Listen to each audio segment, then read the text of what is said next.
और विशेष रूप से पूर्व प्रबंधक जो इन सब कार्यक्रमों को बहुत पहले लंबे समय से, वो ऐसे समय से आयोजित करते रहे हैं। श्री राठौर साहब, जब सहकारिता का प्रतिबिंब इंदौर जिले में चमकता था, दमकता था, और वो जो हमारे विभाग के वरिष्ठ साथी हैं और बहुत सारे बैंकों के भी प्रतिनिधि भी हैं, और इस बैंक के भी बहुत सारे युवा ने पीढ़ी के जो अभी अपने IBPS से सब सिलेक्ट हुए बच्चियां भी हैं, बहुत सारे लड़के भी हैं, सबको आज के 71वें अखिल भारतीय सहकारी सप्ताह के प्रारंभिक दिवस की मैं बहुत काफी अंतर हो जाता है। सोसाइटी की आम सभा में देखे, सोसाइटी के कार्य करने में देखे, तो कई जगह ये देख लो कि काफी समय से संस्थाओं के, बैंकों के निर्वाचन कई कारणों से विलंब हो रहा है, परंतु मैं मुखार्जी जी को दूसरे जिले की बात तो नहीं कर पा, संस्थाएं हैं वो उसकी सदस्य हैं, तो इसके बारे में विस्तृत चर्चा हमारे उपायुक्त महोदय करेंगे।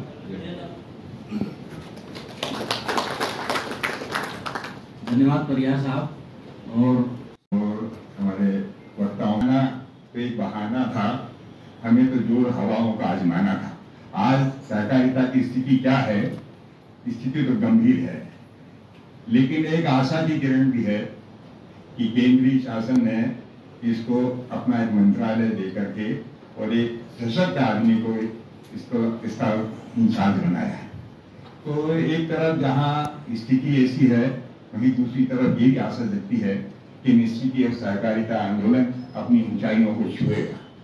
इस सदस्य की भागीदारी कितनी है, मुझे कहने में संकोच नहीं है कि मैं भी 6-7 जगह इस मतलब सोसाइटियों में मतलब प्रशासक हूँ। प्रशासक के नाते वो मैंने मतलब अटेंड की है पिछले 2-3 सालों से, उसके पहले भी मैंने दूसरी जगह में की है। सहकारिता आंदोलन का सुदृढ़ीकरण ये इंदौर पेमेंट कारपोरेशन को आयोजित किया गया है। 15 तारीख को सहकारिता में नवाचार, टेक्नोलॉजी एवं सुशासन कार्यक्रम का आयोजन इंदौर परस्पर सहकारी बैंक सहकारिता क्षेत्र में कार्यरत बंधुओं, माता, बहनें, आप सभी को मेरा बहुत बहुत प्रणाम। मैं अभिनव शुक्ला, पहले अपना थोड़ा एक परिचय दे दूं। मैं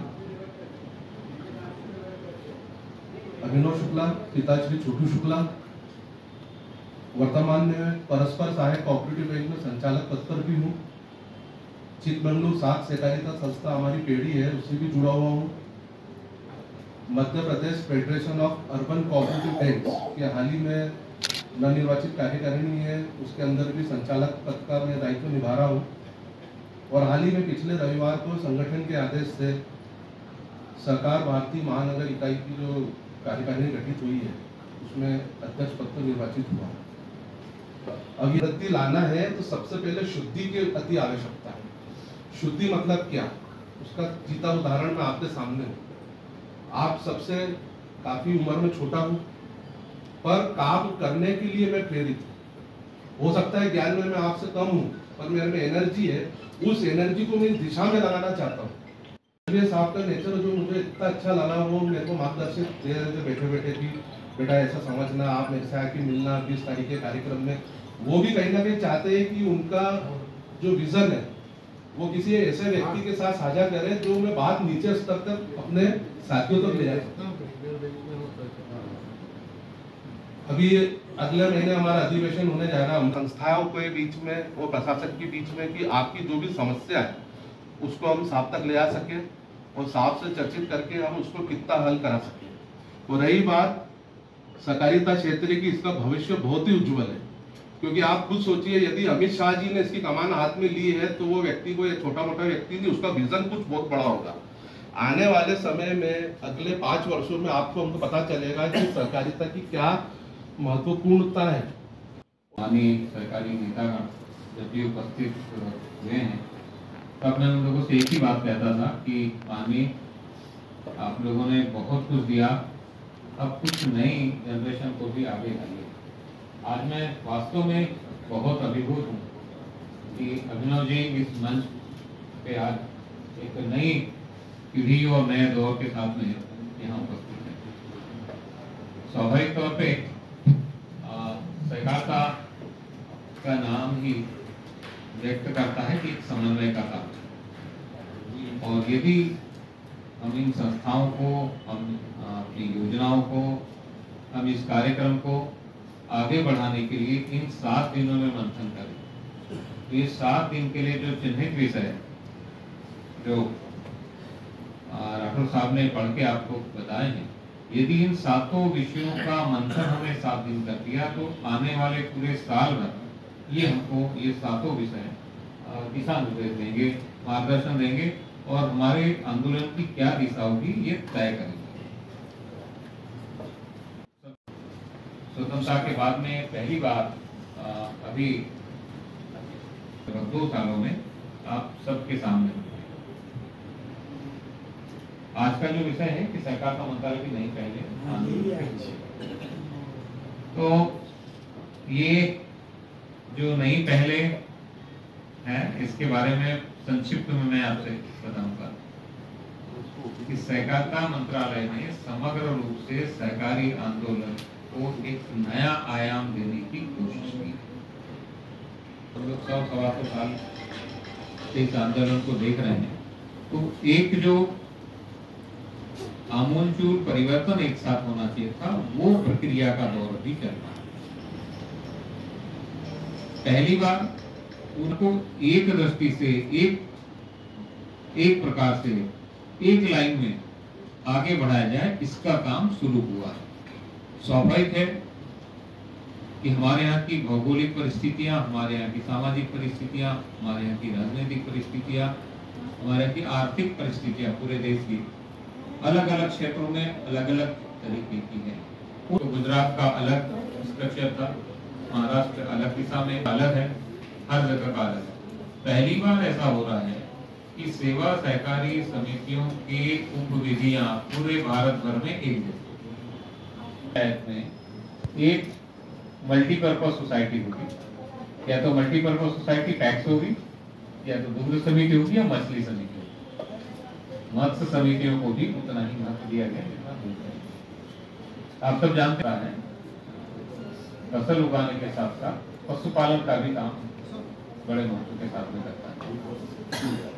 तो आज की तारीख में हमारे प्रदेश में जो केंद्र सरकार के द्वारा निर्धारित उपविधियां हैं कि सेवा सहकारी समितियां बहुउद्देशीय होगी, आप लोगों की जानकारी के साथ कि पूरे प्रदेश में लागू हो चुकी है।